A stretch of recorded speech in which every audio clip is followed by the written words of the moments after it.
Bismillahirrahmanirrahim. Saya akan melanjutkan bacaan dari saudari Nana dari bab 8 ya, proyek penguatan profil pelajar Pancasila. Selanjutnya bagian D, proyek penguatan profil pelajar Pancasila pada MI, MTS, dan MA dan MAK. MAK mengambil alokasi 20-30% dari total jam pelajaran selama 1 tahun. Alokasi waktu untuk setiap proyek penguatan profil pelajar Pancasila tidak harus sama. Pemerintah menetapkan tema-tema utama untuk dirumuskan menjadi topik oleh satuan pendidikan sesuai dengan konteks wilayah serta karakteristik peserta didik. Tema-tema utama proyek penguatan profil pelajar Pancasila yang dapat dipilih oleh satuan pendidikan sebagai berikut. Pertama, ada hidup berkelanjutan. Yang kedua, ada kearifan lokal. Yang ketiga, Bhinneka Tunggal Ika. Yang keempat, bangunlah jiwa dan raganya. Yang kelima, demokrasi Pancasila. Yang keenam, berrekayasa dan berteknologi untuk membangun NKRI. Yang ketujuh, kewirausahaan. Yang kedelapan, kebekerjaan. Selanjutnya proyek penguatan profil pelajar Rahmatul lil Alamin pada MI, MTS, dan MA. Pada MI, MTS, MA, dan MAK, proyek penguatan profil proyek penguatan profil pelajar Rahmatul lil Alamin mengambil alokasi waktu 20-30% dari total jam pelajaran selama 1 tahun dan tidak terpisahkan dengan proyek penguatan profil pelajar Pancasila. Adapun tema-tema utama proyek penguatan profil pelajar Rahmatan lil Alamin yang dapat dipilih dari nilai-nilai moderasi beragama oleh satuan pendidikan sebagai berikut. Pertama, berkeadaban ta'adub. Yang kedua, keteladanan, qudwah. Yang ketiga, kewarganegaraan dan kebangsaan, muwatanah. Yang keempat, mengambil jalan tengah, tawassud. Yang kelima, berimbang, tawazun. Yang keenam, lurus dan tegas, i'tidal. Yang ketujuh, kesetaraan, musawah. Yang kedelapan, musyawarah, syura. Yang kesembilan, toleransi, tasamu. 10, dinamis dan inovatif, tahawur wa ibtikar.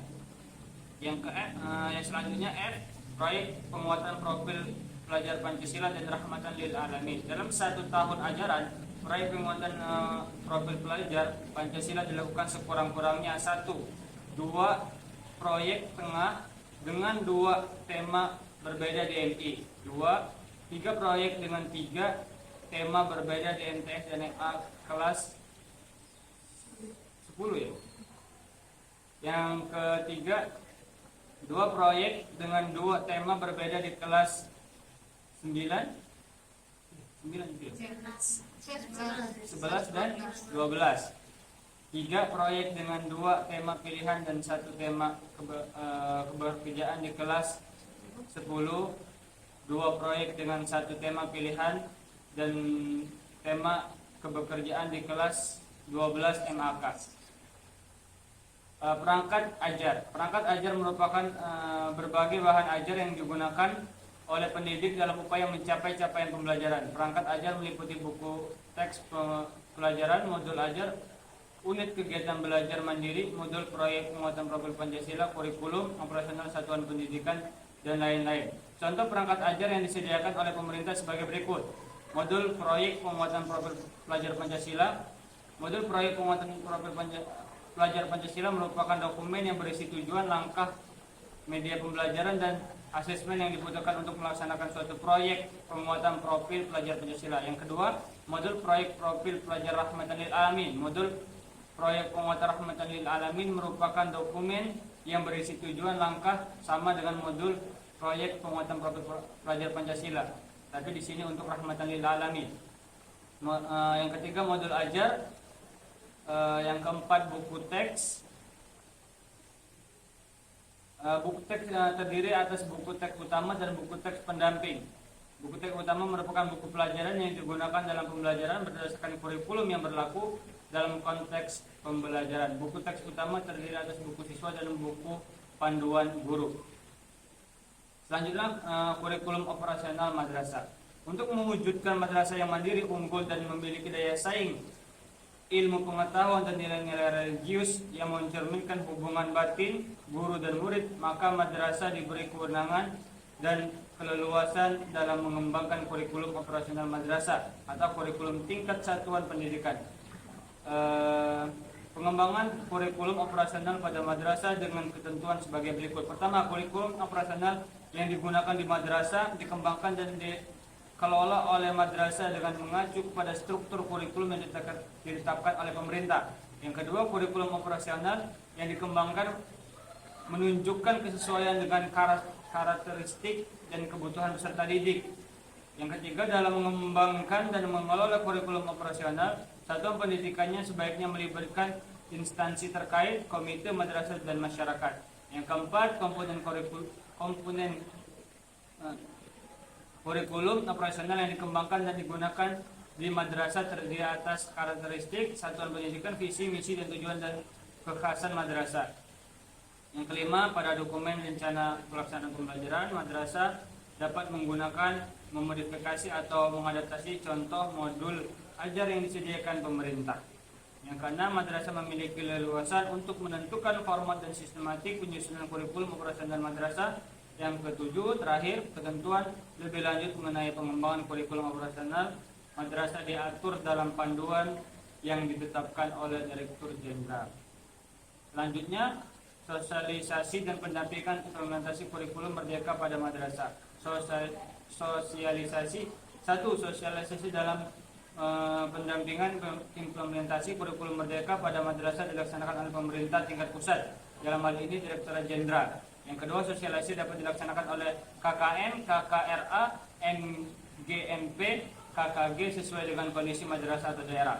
Yang ketiga, sosialisasi dimaksud untuk memberi pemahaman kepada pemangku kepentingan madrasah tentang aspek konseptual dan teknis implementasi kurikulum merdeka pada madrasah. Yang keempat, sosialisasi ditargetkan untuk mengkondisikan seluruh pemangku kepentingan di madrasah mampu mengimplementasikan kurikulum mereka di madrasah. Pendampingan. 1. Kegiatan pendampingan dimaksudkan untuk memberi penguatan dan bantuan teknis pelaksanaan kurikulum mandiri pada madrasah. Yang kedua, teknis pelaksanaan pendampingan dilakukan oleh Direktorat Jenderal, Kanwil, Kementerian Agama Provinsi, Perguruan Tinggi, Kantor Kementerian Agama Kabupaten atau Kota. Pendampingan dilakukan sesuai dengan kondisi madrasah atau daerah.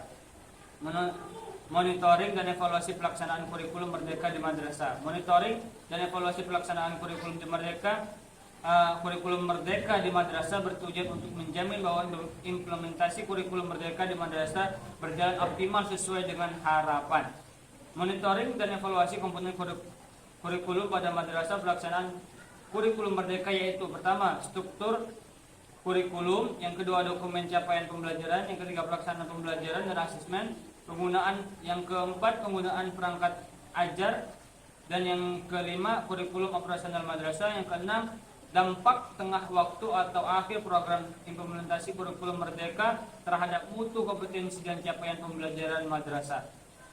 Monitoring dan evaluasi pembelajaran pada madrasah pelaksanaan kurikulum merdeka pada madrasah dilakukan oleh kementerian dan dapat melibatkan: pertama, Badan Litbang dan Balai Diklat; kedua, Kanwil Kementerian Agama Provinsi; yang ketiga, Kantor Kementerian Agama Kabupaten atau Kota; yang keempat, Komite Madrasah atau Masyarakat; dan yang kelima, Madrasah Pelaksana Kurikulum Merdeka; yang keenam, jabatan fungsional tertentu yang terkait: pengawas; yang kedua, pengembang teknologi pembelajaran.